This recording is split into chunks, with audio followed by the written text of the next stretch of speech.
Hi student, कैसे हो आप लोग। आई होप कि आप लोग अच्छे होंगे और पढ़ाई में लगे हुए होंगे। तो आज संडे है, शुरू करते हैं आज का क्लास। आज का अपना क्लास होगा मैथ का और उसमें परसेंटेज। तो आइए बिना समय गंवाए शुरू करते हैं आज का क्लास। लिखा हुआ है, श्याम के पास कुछ आम था जिसमें 10% आम चोरी हो गया, शेष का 70% बेच दिया। अब उसके पास 810 आम बचा तो श्याम के पास कितना आम था। पूछा जाता है कि पहले कितना आम था। 10% चोरी हो गया, 70% उन्होंने बेच दिया और शेष जो है वो बचा कितना, 810। तो टोटल आम कितने थे। तो सबसे पहले जान लेते हैं कितना था। 10% चोरी हुआ तो 10% कितना हो गया, यानी 1/10। 1 आम क्या हुआ अगर माने तो ये चोरी हो गया। फिर दूसरा 70% था, 70/100 काटो 7/10। ये आम बेचा गया, 7 आम क्या हुआ, बेचा गया। 7 आम क्या गया, बेचा गया। ये आम चोरी हुआ और ये क्या हुआ, बेचा गया। टोटल आम कितना है, 10 और 10। टोटल आम कितना है, 10 और 10। तो इस चीज को हम ऊपर लिख लेते हैं 1/10 और एक बार आया 7/10। तो आइए इसको तो अगर इसमें ये चोरी हुआ तो शेष कितना बचा। तो शेष हम लोग कह सकते हैं कि इसमें से 10 चोरी हो गया तो 9/10 ये बचा। इसमें 7 अगर बेच दिए तो कितना बचा, बचा कितना शेष 3/10, यही तो बचा। अब लिखते हैं, माना कि टोटल आम कितना था, कुल आम x है या x था, तो x का 9/10, 3/10 और बैलेंस कितना है 110। अब इसको इधर ले आओ आप, तो कर दो गुना में 10 × 10 और नीचे लिखेंगे 9 × 3। तो काटो 9 बार में 81, 3 बार में ये 0 एक्स्ट्रा आ जाएगा। तो टोटल x बराबर क्या आ गया, 3000, यानी 3000 आम। बहुत ही आराम से आप निकाल सकते हो। सर समझ में आया होगा। 10% आम क्या हुआ, 10% आम चोरी हुआ। तो चोरी कितना, 1/10 बचा। चोरी हुआ एक आम, 10 में से एक आम चोरी हुआ तो बचा कितना, तो हम कह सकते हैं 9/10 आम बचा। फिर कहा गया कि 70% आम क्या हुआ, बेच दिया गया। तो 70/100 काट लिए, बचा 7/10 बेचा गया। 10 में से कितना आम बेचा गया, 7 आम बेचा गया, यानी बचा शेष का रहा, शेष का। तो बचा कितना 3/10। यही लिखे इस तरह से लिखे और ऐसे काट करके निकाल दिए। बहुत साफ करें इसको। चलिए आगे। दूसरा लिखा है, एक पुस्तकालय में 20% किताबें हिंदी में है, बची हुई में 50% अंग्रेजी में है, शेष बची में 30% फ्रेंच में है और बची में 6300 किताबें नेपाली भाषा में है। तो पुस्तकालय में कुल कितने किताबें हैं। पुस्तकालय में पूछा जाता है कि कुल कितने किताबें हैं। तो आइए कितना है, पहले 20%, इसके बाद कितना है 50% और इसके बाद कितना है 30%। सबका निकाल दिए, काटो इसको, काटो इसको, काटो। ये हो गया 5 दूनी 10, ये हो गया ये, यानी 1/5। ये कितना हो गया 1/2। ये कितना हो गया 3/10। यही हुआ ना। सब में ये क्या करेंगे, यही तो बचा में, इसमें माइनस हो गया 1 5 में तो 4/5। ये बच गया 1, 2 में से 1 घट गया तो 1/2। फिर 10 में से 3 घटा, कितना बचा 10/7। क्यों, ये फ्रेंच की है तो फ्रेंच माइनस करेंगे। ये किसका है, ये अंग्रेजी की है तो अंग्रेजी माइनस कर दिए। ये किस भाषा की है, कि हिंदी का, तो हिंदी माइनस कर दिए शेष। अब कुल किताब कितना है, मान लेते हैं कि कुल कितना है x किताब है, x किताबें हैं। तो x का लिखेंगे x 4/5, 1/2 और यहाँ कितना है 7/10 बराबर 6300। कितना है 6300। अब सबको इधर लाते हैं, काटिए, हो गया कितना 6300 गुना में 10 गुना में 2 गुना में 5 बटे में 7 और 4, 2 दूनी 4, 9 सते 63, यहाँ आ गया 9 और काटिए 5 दूनी 10, सही है। तो ये आ गया 900, 900 गुना में आ गया कितना 25, तो 25 गुना 9 कितना हो गया, तो हो गया आपका 225, इतना हो गया। ये आ गया आपका क्या आंसर, ये क्या आ गया आपका आंसर। बहुत ही आसान तरीके से आप निकाल सकते हो, बहुत ही इजी तरीके से आप निकाल सकते हो अगर इस तरह से। ये क्यों माइनस किए, क्योंकि शेष बचा हुआ कर रहा ना, तो इसलिए इतना जब हिंदी में है तो शेष कितना बचा 4, इतना जब अंग्रेजी में है तो शेष कितना बचा 1/2, जब इतना फ्रेंच में है तो कितना बचा 7/10। यही बुक है 6300, तो इतना आ गया 22,500, ये टोटल बुक आ गया। तो आइए आगे बढ़ते हैं, फिर आगे और आइए तो देखते हैं परसेंटेज में ही कुछ अलग तरह का सवाल लिखा है। राम अपनी आय का 50% घर की चीजों पर खर्च करता है, बची हुई आय का 50% परिवहन पर, 25% मनोरंजन पर और 10% खेलों पर खर्च करता है।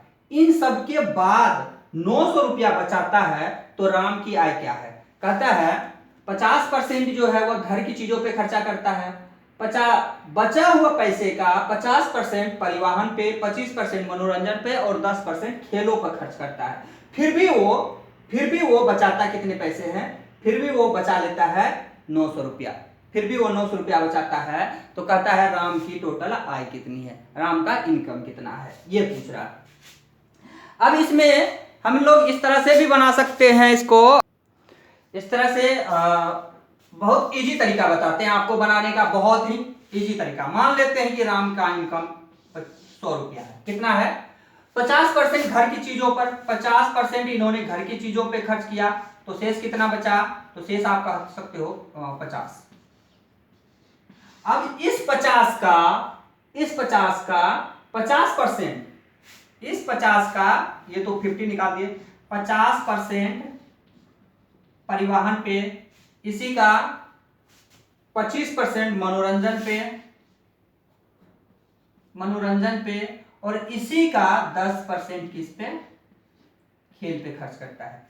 तो अब बचा कितना 50, 25, 75, ये कितना हो गया 10, 85, कितना हो गया 85, तो बचा कितना, बचा इसका 15%, कितना बचा, ये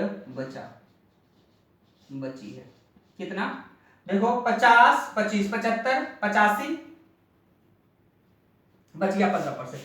बचा हुआ यही 15% जो बच रहा है, यही है कितना 900 रुपया, यही 15% क्या है 900, किसका 50 का 15%, 50 का 15% कितना है 900। तो आप लिख सकते हो 50 का 15% बराबर कितना हो गया आपका 900।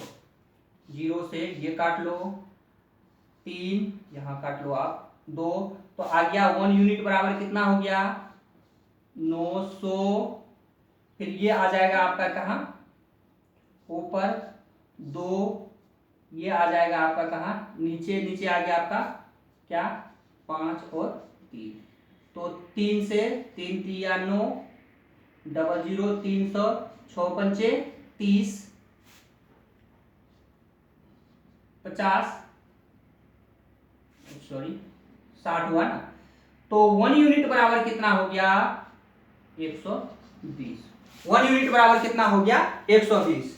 1 यूनिट बराबर जब 120 है तो यहाँ कितने यूनिट है 100, तो 100 बराबर कितना हो गया 100 बराबर हो गया आपका, एक ही बार लिख दे इसको, 100 बराबर हो गया 202, यानी 12,000। यानी उसका इनकम कितना हो गया आपका, आप लिख सकते हो उसका इनकम हो गया 12,000। देखो कुछ नहीं किए हमने, क्या किए, एक मान लिए कि 100 रुपया वो कमाता है, उसमें 50% घर के खर्चे के लिए, अब उसको उसके पास कितना बचा, 50 रुपया बचा। 50 रुपया का 50% खर्च कर रहा है किस पे, तो परिवहन पे, 25% मनोरंजन पे और 10% खेल पे। ये टोटल कितना हो गया, 50, 25, 75, 10, 85, 85 हो गया। तो अब कितना परसेंट बचा, परसेंट, यहाँ परसेंट लिखा हुआ, कितना परसेंट बचा, 15%। यही बचा हुआ 15% जो है ये क्या है, 900। यही बचा हुआ तो यही रुपया है ना, यानी 15% बचता है, तो बचता कितना, 900।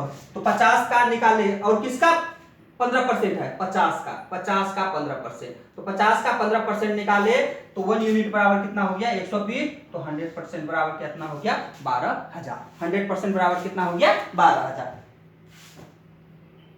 आइए दूसरा इसी तरह से बनाते हैं, शायद समझ में आ गया होगा, समझ में आ गया होगा। ये यहां से काटे इस तरह से, फ्रेश, ये इसको थोड़ा फ्रेश से लिख दे, यहां जो कैलकुलेट, यहां तक समझ में आ गया होगा शायद। इसको ऐसे लिखे हैं, इसको ऐसे लिखे 50% को 1500 बराबर आ गया आपका 900, यही लिखे ना, 0 से 0 काट दिए, 5 दिया 15, 5 दूनी 10 काटे, 1 यूनिट बराबर लिखे कितना, 900। ये नीचे था, इसको ऊपर ले गए, और जो ये ऊपर था इसको क्या किए हैं, नीचे लाए, 5 और 3 से इसको काटे, 3 3 9, तो ये कितना हो गया, 2 0, 300 हो गया। अब 300 को काट दो आप 5 से, तो 6 5 30, यानी 60 हुआ, 60 दूनी 120, यही 120 यहां लिखे, 120 और 100%। तो समझ में आ गया होगा शायद। साफ करें इसको, आइए तो इसको क्या करते हैं, साफ करते हैं। अब आइए दूसरा सवाल पे, कहा दूसरा सवाल लिखा, एक आदमी अपने आय का 20% कमरे की किराया, 15% बच्चों की पढ़ाई पर और बची हुई आय का 30% मेडिकल पे और 40% परिवहन पे खर्च करता है, तो आदमी की आय क्या है। अब देखो वही चीज मानते हैं, आदमी के पास 100 रुपया है। अब इसमें क्या कर रहा है, पहले खर्च क्या कर रहा है, 20% और 15%, यानी 20% और 15%, ये तो खर्च कर लिया इन्होंने, 20% 15%, तो बचा आप कितना, 20 15 हो गया 35, 35% इन्होंने पहले खर्च कर लिया। शेष बचा हुआ कितना है, 65 रुपया, कितना, 65। इस 65 का 30% और 40%, कितना, एक बार 30%, एक बार 40% खर्च करता है, 70% खर्च करता है, तो बचता कितना है इसका, बचता है, जब 70% खर्च कर लेता है तो 30% इसका क्या हो रहा है, बच रहा है, बची 30%। यही जो बचा हुआ पैसा है, यही जो पैसा बचा हुआ है, वही पैसा इसमें खर्च करता है, तो आय कितनी, ओहो, इसमें आधा सवाल लिखे, और इसमें नीचे लिखा हुआ था कि ये बचाता कितना है, बचाता है 8, क्या लिखा हुआ था सवाल में, बचाता है 8775 रुपया, ये बचता है, ये बचता है। सवाल थोड़ा अधूरा था, तो इतना रुपया बचता है, तो कहता है कि उसका आय कितना है, यही शायद ये सवाल है, हाँ सही है, यही सवाल यही था। तो इसको आइए, कितना बचा रहा, 30%, यही 30% है, ये बचा हुआ पैसा, यही 30% है। तो इसको इस तरह से लिखे, इसको इस तरह से लिख सकते हैं, किस तरह से, 65 का 30%, किसका है, 65 का 30%, तो लिखिए 65 30% कितना है, 8775, यही है ना, 0 से 0 काट दीजिए, सही है। और 5 से काटिए इसको, 5 दूनी 10, 5 इकाई 5, 5 दिया 15, सही है। तो अब क्या करें, 1 यूनिट बराबर क्या हो जाएगा, लिखिए 85, 75, नीचे का 2 ऊपर जाएगा, अब नीचे बचा 13 और 3, यही बचा ना, 13 और 3। तो अगर इसको इस तरह से, 13 3 सही तो लिखे हैं, 13 और 3। इस तरह से इसका कैलकुलेशन करें।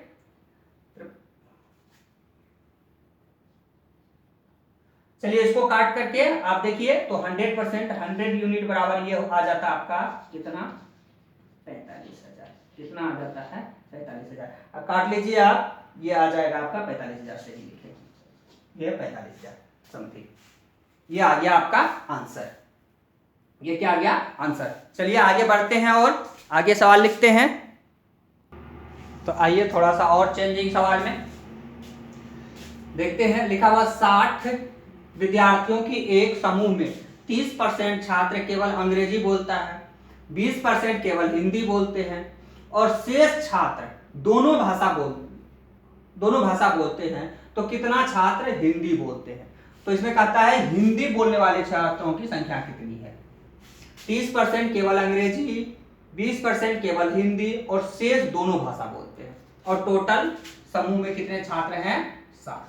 तो सबसे पहले देखते हैं 60 है, इसका 30% क्या बोलता है, 30% केवल अंग्रेजी। तो 30% 18 छात्र केवल क्या बोल रहा है, अंग्रेजी। क्या बोल रहा है, अंग्रेजी बोल रहा है, इंग्लिश बोल रहा है ये।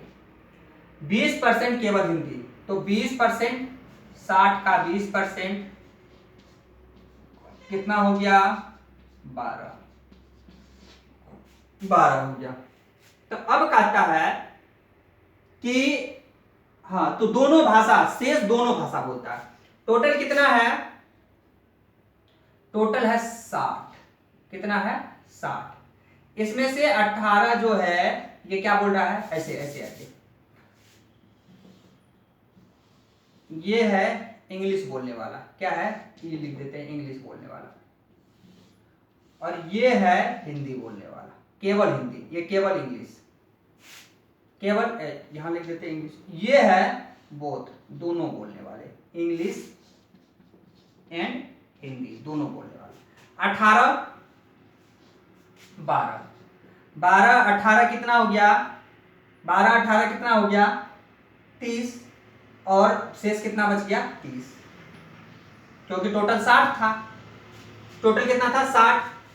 18 केवल इंग्लिश, 12 केवल हिंदी, दोनों बोलने वालों की संख्या कितने हो गया, 30। अब कहता है क्या कि कितने छात्र हिंदी बोलता है। तो ये 30 छात्र है, ये हिंदी भी बोलता है और इंग्लिश भी बोलता है और हिंदी भी बोलता है, तो ये भी इसके साथ आ जाएगा। तो दो हिंदी बोलने वालों की संख्या कितनी है, ये 30 जो है ये हिंदी भी बोलता है और इंग्लिश भी बोलता है, तो हिंदी बोलने वालों की संख्या कितनी हो गया, 42। ये आ गया आपका आंसर। समझ में आ गया होगा शायद। कहता है क्या, 30% इंग्लिश, तो 60 का 30% 18 हो गया। 20% केवल हिंदी, तो 60 का 20% 12 हो गया, जो केवल हिंदी बोलता है। कहता है कि शेष दोनों भाषा बोलता है। अब 60 में से 18 केवल हिंदी, 18 केवल इंग्लिश और 12 केवल हिंदी, तो दोनों भाषा बोलने वालों की संख्या कितना हो गया, 30। ये 30 जो है हिंदी भी जानता है और इंग्लिश भी जानता है, तो हिंदी बोलने वालों की संख्या कितनी है, 30 ये हो गया, 12 ये हो गया, यानी 42 हो गया। आइए दूसरा देखते हैं, दूसरा सवाल सेम इसी तरह का कुछ सवाल है। लिखा एक परीक्षा में 65% छात्र गणित में पास हुए, 48% छात्र भौतिकी में और 30% छात्र दोनों विषय में पास हुए, तो कुल कितने छात्र फेल हुए। इसमें फेलों की संख्या मांग रहा है। सबसे पहले ये हो गया मैथ्स का, और ये आ गया आपका, मान के चलो ये आ गया फिजिक्स का। ये किसका आ गया, फिजिक्स का। कहता है क्या कि 30% दोनों, 30% क्या कर रहा है, दोनों में पास हुआ, तो सबसे पहले तो 30% यहां लिख दे, दोनों में पास हुआ। अब कह रहा है क्या कि 65% गणित में पास हुआ, 65% गणित में। अब ये 30 यहां कितना आया, 65, लेकिन ये 30 तो इसमें माइनस करना होगा ना, क्योंकि ये जो है ये भी तो गणित में पास हुआ है और फिजिक्स में, ये दोनों में पास हुआ है, तो इसमें ये माइनस कर देंगे हम कितना, 30, तो बचा कितना, 35। और कहता है 48% जो है ये फिजिक्स में पास हुआ, लेकिन ये तो 30 जो है ये तो फिजिक्स में भी पास हुआ है, इसमें 30 लिख देते हैं, तो ये कितना आ गया आपका, 18%। ये हो गया और ये हो गया। ये टोटल पास होने वाले की संख्या हो गया। पास अब कितना कितना हुआ, 35% केवल मैथ में पास हुआ, 30% दोनों में पास हुआ और 18% जो है ये केवल फिजिक्स में पास हुआ। तो पास होने वालों की संख्या कितना हो गया? तो ये हो गया 8 5 13, 1 2 3 2 3 5 5 3 8, यानी पास होने वाले की संख्या हो गया कितना? पास होने वालों की संख्या हो गया 83। तो फेल होने वाले की संख्या कितनी है? 100% में से 83 माइनस कर दो 17% क्या हुआ? फेल हुआ। क्या हुआ? फेल हुआ। 17% क्या हो गया? फेल हो गया। ये क्यों घटाए? क्योंकि जो ये 30% है ये मैथ में भी पास हुआ और फिजिक्स में भी हुआ। आखिर मैथ में पास टोटल का 65 हुआ, तो ये 65 जो पास हुआ इसमें 30 ऐसे स्टूडेंट है जो दोनों में पास हुआ, मैथ में भी हुआ। तो 35 ऐसे स्टूडेंट है केवल जो मैथ में पास हुआ, 18 ऐसे स्टूडेंट है जो केवल फिजिक्स में हुआ, मैथ में नहीं हुआ, और 30 ऐसे स्टूडेंट है जो दोनों में हुआ। इसलिए इसके साथ दोनों को क्या किए? घटाए। टोटल पास होने वालों की संख्या हो गया 83 और फेल होने वाला का कितना हो गया? 17। तो फिर चलिए इससे और आगे बढ़ाते हैं। तो लिखा हुआ है कि एक परीक्षा में 35% छात्र गणित में फेल हुए और 25% अंग्रेजी में फेल हुए। यदि 10% छात्र दोनों विषयों में फेल हुए तो पास कितने परसेंट हुए? 10% दोनों में फेल हुआ, 25% अंग्रेजी में और 35% गणित में। तो पास स्टूडेंट कितना है? तो सबसे पहले वही आइए ये बनाते हैं। ये आ गया आपका मैथ का और ये आ गया क्या? इंग्लिश का। कहता है कि मैथ में 35% फेल हुआ, 35 लिख दिए, और इंग्लिश में कितना? 25%। दोनों विषयों में 10% लिख दिए। अब देखो इसमें से 10 माइनस करेंगे, क्योंकि ये जो 10 है वो मैथ भी पास किया, ये जो 10 है वो इंग्लिश भी पास किया है। तो यहां कितना बच गया? क्योंकि टोटल मैथ में पास होने वाला टोटल 35 है, 35 है, उसमें से 10 जो है वो इंग्लिश भी पास किया, मैथ भी पास किया, इसलिए इसमें क्या करना होगा? माइनस करना होगा। तो इस इधर कितना बच गया? 25, ये 10 है, और इधर कितना बच गया? 15। अब ये टोटल हो गया क्या? फेल होने वाले। ये टोटल क्या हो गया? फेल होने वाले की संख्या। 25 हुआ मैथ में फेल, 15 हुआ मैथ एंड इंग्लिश में फेल, और 15 जो है ये क्या हुआ? इंग्लिश में। टोटल फेल होने वाले की संख्या कितना हो गया? तो टोटल फेल होने वाले की संख्या आप देख लो, 25 10 35 10 सॉरी 15 50, कितना हो गया? फेलों की संख्या कितना हो गया? यहां लिख लो आप, 25 10 प्लस 15 कितना हो गया? 50। तो पास होने वाले की संख्या कितना हो गया? पास का संख्या 100 माइनस 50, यानी 50% क्या हुआ? पास हुआ। ये फेल था, ये टोटल स्टूडेंट है 100%, 100% में 50% घटा दिया, कितना बचा? 50%। 50% स्टूडेंट जो है वह क्या हुआ? पास हुआ, और 50% क्या हुआ? फेल हो गया। तो आइए आगे चलते हैं, आगे इसको साफ करें।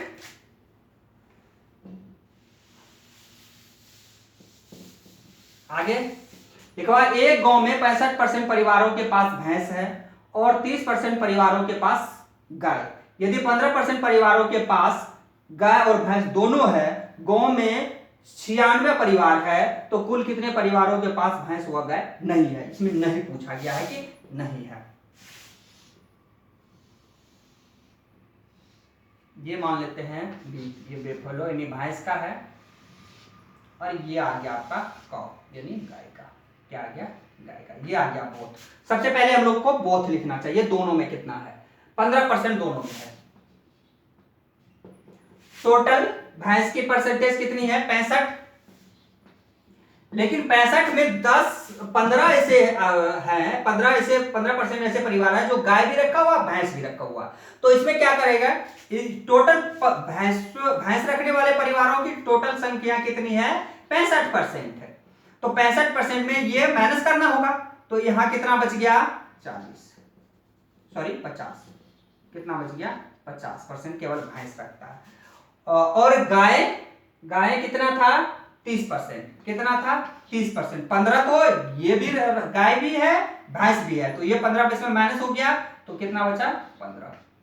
अब टोटल परिवारों में भैंस रखने वालों की संख्या ये हो गया, जानवर रखने वाले ये हो गया भैंस रखने वाले का, ये हो गया भैंस एंड काऊ गाय, ये हो गया काऊ रखने वाला का। तो टोटल जोड़ो आप, तो 50% 15% प्लस 15%, ये परसेंट में है, ये परसेंट है सर। तो ये टोटल हो गया कितना 50, 65 और कितना हो गया ये 80% आदमी जो है ये भैंस गाय कुछ ना कुछ रखा हुआ है। तो कितना परसेंट नहीं रखा हुआ है,